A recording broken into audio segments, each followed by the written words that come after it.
The fluorescent lights hummed above the checkered linoleum floor of Pete's 24-hour diner as Marcus Thompson settled into his usual spot behind the counter.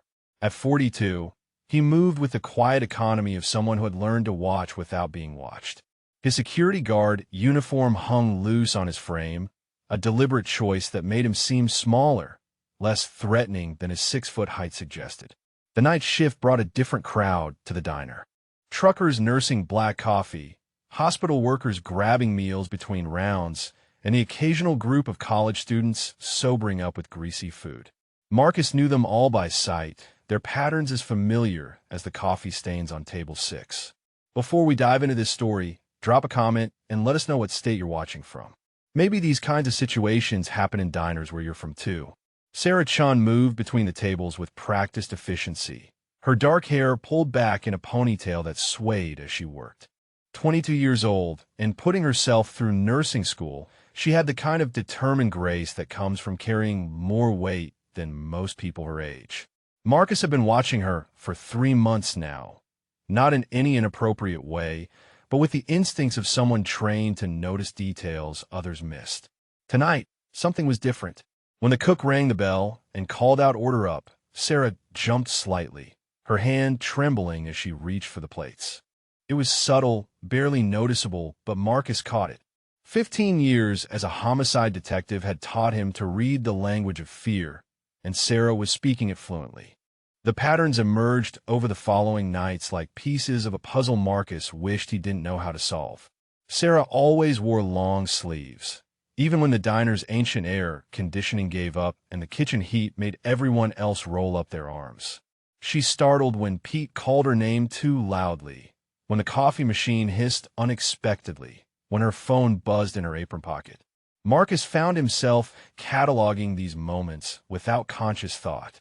Old habits from a detective squad room died hard, even 3 years after he'd turned in his badge. He'd promised Emma he was done with police work, done with the violence and the cases that followed him home. But watching Sarah flinch when a customer accidentally brushed her shoulder, he felt that familiar tightness in his chest. At home, Emma would be sleeping peacefully in her small bedroom, surrounded by stuffed animals and drawings she'd made of their little family of 2. She was 8 now, old enough to understand that mommy wasn't coming back, young enough to still believe her daddy could fix anything. Marcus had built their quiet life carefully, working security jobs that let him be home for breakfast and school pickups, keeping the darkness of his former profession locked away. But darkness has a way of finding you, even in fluorescent-lit diners at 3 in the morning. When Sarah dropped a coffee cup after her phone buzzed, the ceramics shattering across the floor like her composure, Marcus knew he was looking at something that wouldn't stay locked away much longer. Derek Morrison walked into Pete's diner like he owned it, his leather jacket creaking as he slid into the corner booth. He was the kind of man who took up more space than he needed, voice too loud, gestures too wide, eyes that tracked every movement in the room with predatory interest. Sarah's entire demeanor shifted the moment she saw him. Her shoulders hunched forward, her steps became smaller, more careful. The confident waitress who had been joking with the late-night truckers just moments before seemed to shrink into herself. Marcus watched from behind his newspaper as Derek ordered black coffee and pie, his tone sharp enough to cut glass.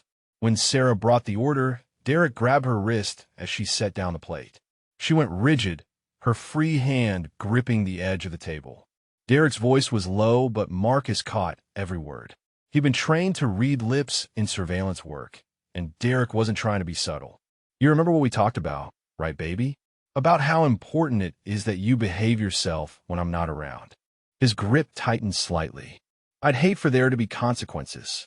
Sarah nodded quickly, her eyes fixed on the floor.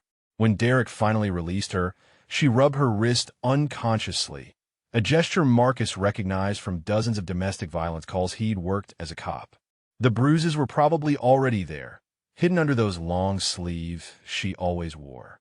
Derek left a 20 on the table for a $7 order, a show of control disguised as generosity. After he walked out, Sarah stood frozen by the empty booth for a full minute before returning to work. Marcus knew the signs because he'd seen them hundreds of times before. The way Sarah avoided eye contact after Derek's visits. How she'd pull her sleeves down when serving coffee. The slight tremor in her hands that she tried to hide. It was textbook domestic abuse. And every instinct he developed over 15 years in law enforcement was screaming at him to act. But he wasn't a detective anymore. That life had ended the night he came home to find Emma crying over homework she couldn't understand because Daddy was always at crime scenes, always chasing monsters in the dark. The night he realized his 80-year-old daughter was growing up afraid of police sirens because they meant Daddy might not come home. Sarah was refilling his coffee when she accidentally brushed against his arm. She jerked back so quickly she nearly dropped the pot, mumbling an apology that sounded rehearsed. Marcus looked up from his crossword puzzle and spoke gently. "It's okay, Sarah. You don't need to apologize for accidents." Something in his tone made her pause. For just a moment, her mask slipped, and he saw the exhausted young woman underneath. "Some people don't see it that way," she said quietly. "Some people are wrong," Marcus replied, holding her gaze just long enough to let her know he understood, then returned to his puzzle. He'd learned that sometimes the most important conversations happened in these small moments, when people felt safe enough to speak their truth. After her shift ended, Marcus watched Sarah walk to her car, checking over her shoulder twice before getting in. Old habits from the squad room had him memorizing her license plate number. Derek returned on Thursday night, and this time he brought his anger with him like a loaded weapon. He stormed through the diner's front door, his boots heavy against the linoleum, scanning the room until his eyes locked on his Sarah behind the counter. "Sarah!" His voice cut through the late-night quiet, causing every head in the diner to turn. "Get over here. Now." Marcus folded his newspaper slowly, his movements deliberate as Sarah approached Derek's table. The two truckers in booth 3 stopped talking. Even Pete emerged from the kitchen, sensing trouble. "You think I'm stupid?" Derek's voice carried across the diner. "You think I don't know what you've been doing? Talking to people about our business?" Sarah's voice was barely audible. "Derek, please, not here. Not here." Derek slammed his palm on the table, making the salt shaker jump. "You embarrass me, and now you want to tell me where I could talk to my girlfriend?" Marcus stood up from his stool behind the counter. He moved with the measured calm that had served him well in countless volatile situations. "Sir," he said, his voice carrying just enough authority to cut through Derek's tirade. "Maybe you'd like to step outside for some air. It's getting a little warm in here." Derek's attention snapped to Marcus, his eyes narrowing as he sized up the security guard. "And who the hell are you?" "Just someone who thinks everyone deserves to enjoy their coffee in peace," Marcus replied evenly. Something in his tone, the way he held himself, made Derek hesitate. For just a moment, the predator recognized he might be facing something more dangerous than he'd assumed. The next morning, Marcus sat at his kitchen table with Emma, watching her eat cereal while his coffee grew cold. His phone buzzed with a text from Pete. Sarah called in sick. 3rd time this month. Emma looked up from her bowl, milk dripping from her spoon. "Daddy, why do you look worried?" Marcus forced a smile. "Just thinking about work, sweetheart." But his mind was racing through possibilities, each one worse than the last. In his detective days, he'd worked too many cases where calling in sick meant something much darker. That evening, he drove past Sarah's apartment complex before his shift. Her car was in the parking lot, but the lights in her second-floor window were off at 7 p.m. Either she was sleeping, or she wasn't able to turn them on. At the diner, Pete confirmed Marcus's suspicions. She sounded strange on the phone, voice all quiet and shaky. Said she had the flu, but... Pete shrugged, his weathered face creased with concern. "I've been running this place for 30 years. I know the difference between sick and scared." Marcus pulled out his phone and scrolled through his contacts until he found Detective Rivera, his former partner. 3 years since he called her, but some numbers you never delete. "Marcus? Jesus, I thought you'd fallen off the earth." Maria Rivera's voice was warm despite the surprise. "I need a favor, Maria. Unofficial. Can you run a name for me?" Derek Morrison, probably mid-20s, drives a black pickup. Marcus kept his voice low, turning away from Pete.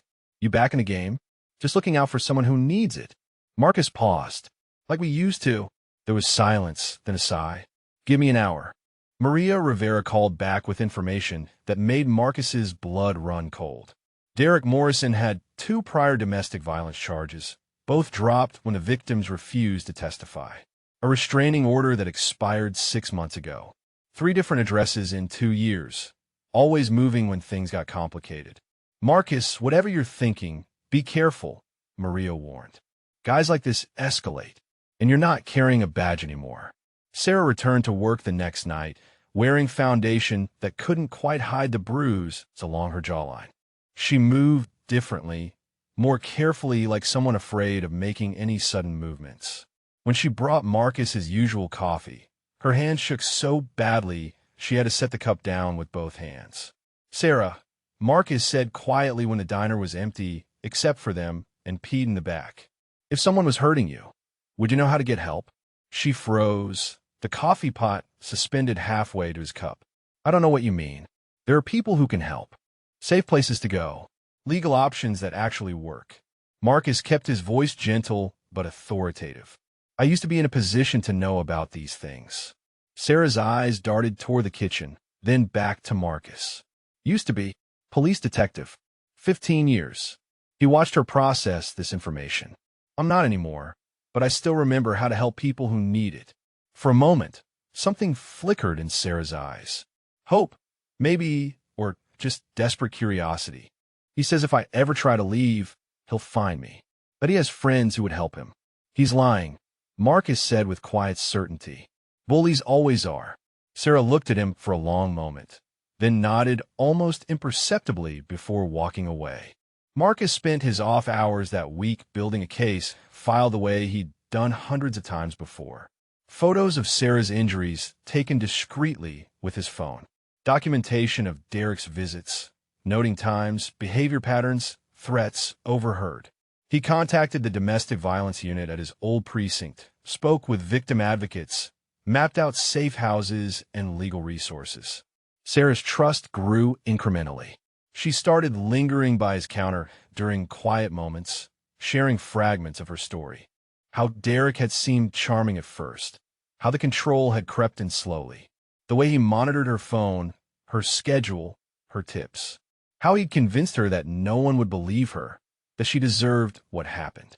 "He knows where I live, where I go to school, where I work," she said one night, wiping down tables with mechanical precision. "He says he'll hurt anyone who tries to help me. I've handled men like Derek before," Marcus replied. "They're not as powerful as they want you to think." Pete approached them, having overheard enough conversations to understand the situation. "Sarah, honey, you know you've got family here. We don't let family face things alone." The plan came together over several careful conversations. Marcus would coordinate with his contacts at the police department and victim services. Pete would provide Sarah with paid time off to get somewhere safe. They would wait for Derek's next visit, which his pattern suggested would be soon. "Are you sure about this?" Sarah asked, fear and hope warring in her voice. Marcus thought of Emma sleeping peacefully at home, trusting that her father could keep the world safe. "I'm sure." Derek kicked through the diner's front door like he was raiding a crime scene. His face was twisted with rage, his movements erratic and dangerous. The few late-night customers instinctively leaned away as he stormed toward the counter where Sarah was counting tips. "You stupid little bitch." His voice echoed off the walls. "Did you really think I wouldn't find out? Did you think you could make me look like a fool?" Sarah backed against the register, her face pale with terror. "Derek, I don't know what you're talking about." "Don't lie to me." Derek grabbed her arm, yanking her toward him. "Someone's been asking questions about me, running my name through the system. You think I don't have friends who tell me these things?" Marcus rose from his stool behind the counter, every movement controlled and purposeful. The transformation was immediate and complete. Gone was the quiet security guard, replaced by 15 years of police authority. His posture straightened, his voice dropped to the tone that had commanded respect in interrogation rooms and crime scenes. "Let her go. Now." Derek's head snapped toward Marcus, his grip tightening on Sarah's arm. "Stay out of this, old man. This is between me and my girlfriend." "No," Marcus said, stepping around the counter with measured steps. It stopped being between you two the moment you decided to hurt her in public. Let go of her arm. Something in Marcus's voice, in the way he moved, made Derek hesitate. This wasn't the nervous security guard he'd dismissed before. This was something else entirely. Derek's laugh was ugly and sharp. You think you scare me? You're just some washed-up rent-a-cop who doesn't know when to mind his own business. Marcus reached into his jacket pocket and pulled out a manila folder, placing it on the counter between them. Derek Morrison, age 26. 2 prior domestic violence charges against Rebecca Martinez and Jennifer Walsh. Both cases dropped when the victims were too scared to testify. His voice was steady, professional. Restraining order filed by Jennifer Walsh. Expired 6 months ago. 3 addresses in 2 years, because you keep having to run when things get hot. Derek's face went white. How do you know that? Because I spent 15 years as a homicide detective with the Metropolitan Police Department. I know how to investigate scumbags like you. Marcus opened the folder, revealing photographs and police reports. I also know your probation officer, your former landlords, and the prosecutor who really wanted to put you away the last time. Sarah stared at Marcus in shock. The other customers had gone completely silent, sensing they were witnessing something extraordinary. Marcus continued, his detective's instincts taking full control. What you don't know is that I've been documenting your harassment of Sarah for 3 weeks. Photos of her injuries, recordings of your threats, witness statements from everyone in this diner. He gestured to the security camera mounted in the corner, including tonight's performance. Derek's grip on Sarah's arm loosened as the reality of his situation began to sink in. He was facing someone who knew exactly how the system worked, someone who had already built an airtight case against him. Derek released Sarah's arm and took a step back, but his face twisted with desperate fury.